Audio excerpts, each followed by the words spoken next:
Welcome everybody. I'm Rebecca Fallon. I am one of the psychologists for cardiac rehab. So I'm happy to be with you this morning. We're going to be talking about some patterns of stress thinking. So obviously, stress management is a big part of what we discuss in cardiac rehab. And one of the things in learning how to manage stress is identifying the ways you typically think when you are feeling stressed. Usually when we are stressed, we're not our best selves. We aren't our most rational, logical, kind of calm selves. And so we all engage in some patterns of stress thinking that usually aren't the most productive for us. And so one of the first steps is to identify what type of stress thinking do you typically fall into when you are going through a stressful time. Maybe it's a long period of time that feels stressful. Maybe you think of yourself in a moment of stress, being cut off in traffic or having an argument with somebody. It doesn't matter. It's all about how you react to stress. And what's really helpful is to identify the ways that you typically deal and think about stress and to try to change them. This is an exercise, as you can see on the worksheet. I've asked you to identify your stress thinking habits as well as your partner's. Because what we know is that stress affects relationships. And so if you are with a partner or significant other, if you're married, any long-term relationship, even with your kids, it's good to understand each other's stress thinking so that you can communicate more effectively when you feel stressed. So we're just going to kind of go through some examples of what these are.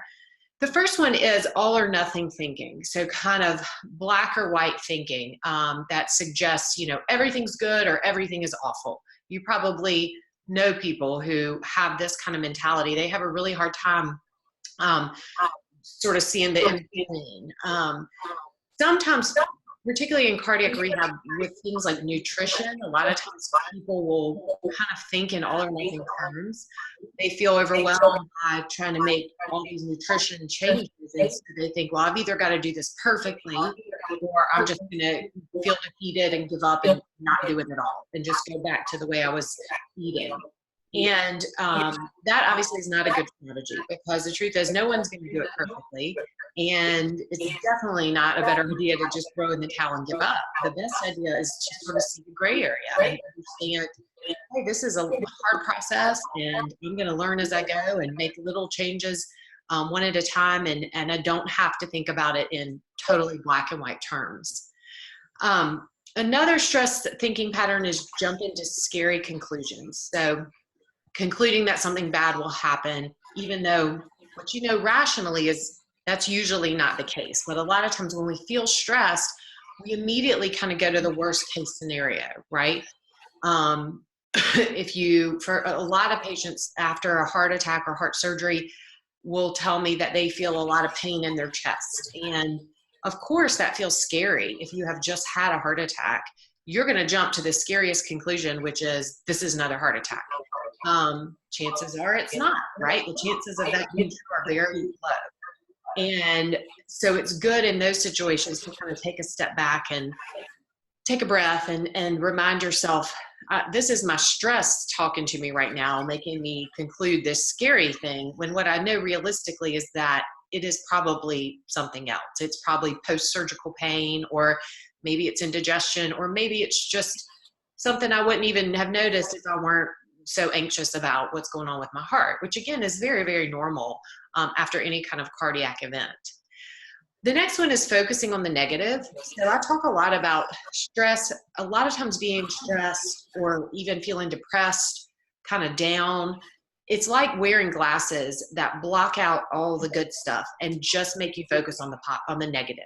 So if you're feeling worn down or overwhelmed, or it's a difficult season of life, it is really easy to just notice all the bad stuff that keeps happening and the people who are not following through, or the people who are annoying you, or the stuff that doesn't go right, and to lose sight of what is still really, really good in your life, even during stressful times. And that's where things like a gratitude practice, writing down things you're thankful for, saying a prayer of thanks every morning, things like that, you really can sort of train your brain to focus on the more positive stuff and to force yourself to remember, what is still good? What are the good things that happened today? Even though this was kind of a bad day, let me remember what the good things were. Exaggerating bothersome ideas. This is similar to that jumping to scary conclusions, believing that the worst case scenario is the most likely scenario. I like to remind heart patients often, like if you just had let's say you had a catheterization done and they found a blockage and put a stent in, and they told you, there's nowhere else in your heart that needs a stent. Everything else looks good. Well, you should walk away feeling really confident that you're in good shape now. You're kind of like a car that just got a tune-up and you're good to go. A lot of times people will exaggerate this idea that, oh, I'm definitely going to have another heart attack, or I just, they have more of that negative mindset of something awful happened, so therefore it's going to happen again. And the truth is, realistically, if you take steps to keep yourself healthy, that's not likely to happen again. And so we want to avoid really exaggerating these ideas and these worst case scenarios. And then the last two are related to, who do we blame when things go wrong or when we feel stressed? Some of us tend to blame ourselves and be very self-critical and kind of feel guilt or shame about things we've done or circumstances that we have caused in our lives. I feel guilty that I didn't start eating healthier 20 years ago or quit smoking when I should have. And a lot of patients will put a lot of blame on themselves in that process. And the thing about blame and guilt and shame is that they're just useless emotions, right? They don't usually get us anywhere good. They don't motivate us. They don't make us feel peaceful. They just make us feel terrible. And so it's good to try to let go. If you're somebody who tends to be very self-critical, having some grace with yourself and letting go and focusing instead on the present and what you need to do to move forward. And by the same token, if you're someone who tends to blame other people, unfairly blaming others when you feel annoyed or bothered, that's not going to move you forward either. You're just going to feel angry at everybody. It makes much more sense to focus your energy on, okay, what can I do to control how this day is going or how this situation is going and maximize that instead of worrying about how everybody else is failing me. So again, this is a good exercise. Managing stress, the first thing to do is notice what you're thinking when you feel upset. So if you want to do this exercise, the next time you're upset, whether it is because somebody cuts you off in traffic or you're having an argument with your spouse or you watch the news for 5 seconds, whatever it is that's upsetting you, notice how you're feeling, notice what you're thinking, and if you can, write it down. Write down what those thoughts are in your head. Okay, I'm having pain in my chest. What I'm thinking in my head is I'm having another heart attack. And then kind of look at the examples in this table and understand which category does this fall into. Well, probably jump into scary conclusions. And ask yourself, is what I'm thinking adding to my stress or is it making me feel better? Usually it's adding to our stress, right? So then it's a good idea to think of a different, more realistic reaction to what's bothering you.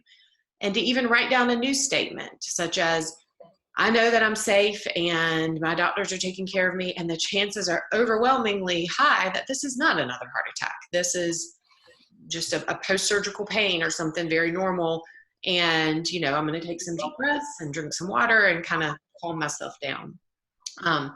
So that is kind of a good exercise. Again, the first step to managing stress is really gaining awareness of what your thinking patterns are when you're stressed. If you want to have your spouse do this too, or talk to each other about what each other's thinking patterns are when you're stressed, it can be really helpful to have that insight as well, for whoever are the significant people in your life, your children, your friends, because stress puts strain on all of our relationships. And so understanding how the people close to you manage stress can be really eye-opening and kind of help with resolving the conflicts that can come from that. So that is some thoughts on stress thinking. Does anybody have questions or comments about any of that?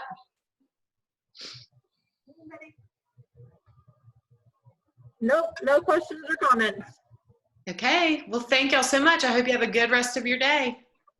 All right, thanks, Rebecca. Thanks.